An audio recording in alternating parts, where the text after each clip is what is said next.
और परमेश्वर कबीर जी की महिमा से हम परिचित हो जाएंगे। उस समय हमें यह महसूस होगा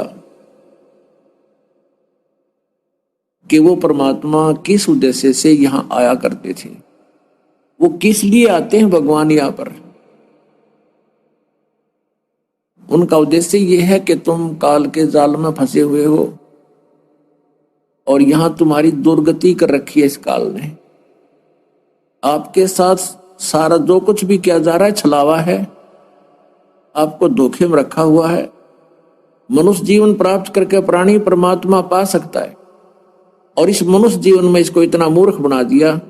और वैसे ये इंटेलिजेंट समझता है, लेकिन सबसे बड़ा धोखा इस मनुष्य जीवन में इस प्राणी के साथ। अब जैसे आज हमारे को ये मिट्टी के खिलौनों से खेलने की आदत डाल दी। जैसे एक कार ले ले, एक ने कार ली, दूसरे की इच्छा बनी, हुक एंड क्रुक किसी ना किसी मार्ग तरीके से 1 नंबर 2 नंबर करके कार ले लेगा और उसी कार में मृत्यु को प्राप्त हो जाता दुर्घटनाग्रस्त होकर के।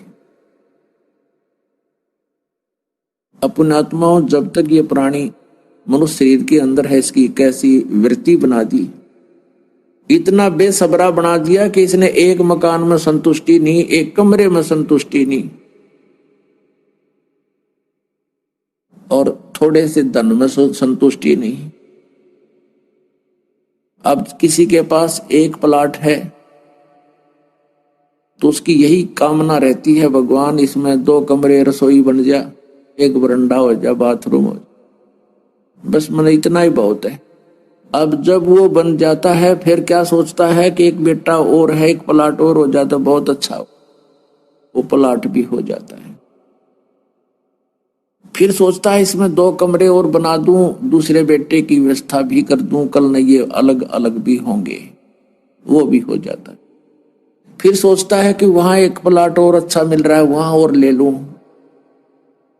और ऐसे जोड़ जुगाड़ में इसका यो टाइम पास करवा देता है। काल के विष का मृत्यु हो जाती है और फिर वो व्यक्ति कुत्ता बनकर उन्हीं कोठी मकानों के साइड में बगल में बैठता आकर के, गली में अंदर प्रवेश नहीं कर सकता। अब ये धोखा नहीं तो और क्या है पुण्यात्मा। आज तक हमें ये ज्ञान मिला नहीं और किसी साधु संत ने वैसे औपचारिकता से ज्ञान बताने की चेष्टा भी की और हम प्रेरित भी हो गए तो उनके चिपक गए उन नकली गुरुओं के। उनके पास वो मोक्ष मार्ग नहीं था जिससे ये जन्म मरण और इस धोखे से पीछा छूट सके। तो वो काल के दूत हैं। ये जो ज्ञान और ये समाधान, ये तो पुण्यात्मा आपका ना जाने कौन से जन्म जन्मांतर के इतने पुण्य हैं जो आपको ये सहज में मिल रहा है। धन्य आपके माता पिता को जिनसे जन्म हुआ, ये सत्कर मान लेना। ये कोई बालकों का खेल नहीं है। हमारा कोई परंपरागत या कोई दादा परदादों के व्यवसाय नहीं था जो दास इस कार्य को कर रहा है। परमात्मा का आदेश है ये और उद्देश्य यही है कि तुम सभी परमात्मा को पहचानो और चलो अपने लोक में।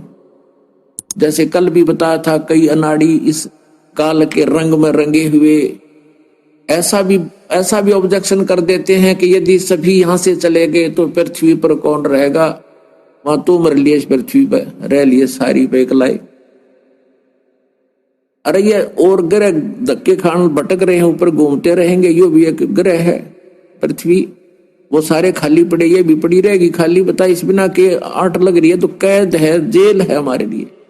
और जेल में कोई ये कह सभी खाली होगी जेल, सभी अच्छे आदमी हो जाएंगे और जेल से निकल जाएंगे तो जेल में कौन रहेगा?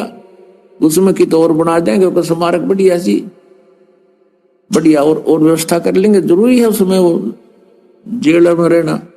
तो पुण्यात्माओं, हम सतलोक चलेंगे और यहां जो रह रहे हैं ये बिल्कुल गंदा लोक है, ये अच्छा स्थान नहीं। कल भी आपको बताया था, हम क्या मांगते हैं? यदि कोई गांव का सरपंच बन जाता है, उसकी चेष्टा होती चेयरमैन बनूं। चेयरमैन बन जाता है, तेने सोचा ही खूब पॉपुलर हो गया तो एमएलए की टिकट ले, एमएलए भी बन जाता है। एमएलए बनने के बाद सोचता है मंत्री बनूं, और मंत्री बन जाता है। फिर सोचा नई बात बनी, अभी प्राचीन हूं मुख्यमंत्री के, मैं मुख्यमंत्री बनूं। अब मुख्यमंत्रियों की क्या जरूरत है। यानी राजा जो होता हो जाता है वो कितना दुखी है। परमात्मा कहते हैं कबीर जी, राजा को सुख सपने में भी नहीं हो सकता। जैसे एक परिवार का मुखिया 5-7 परिवार यानी व्यक्तियों के अरेंजमेंट में वो कितना परेशान होता है। किसी का ब्याह, किसी का पढ़ाई का खर्चा, किसी का कोई छूछक, किसी का भात, कई कई बार तो रात में नींद नहीं आती उसको, कितना परेशान रहता है। और राजा एक इतनी बड़ी प्रजा का पिता हो जाता है।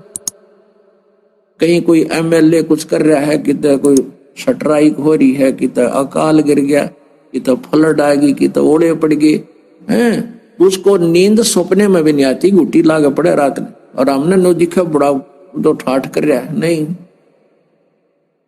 ये हमारी अज्ञान सोच से हमें वो मौज में दिखाई देता है।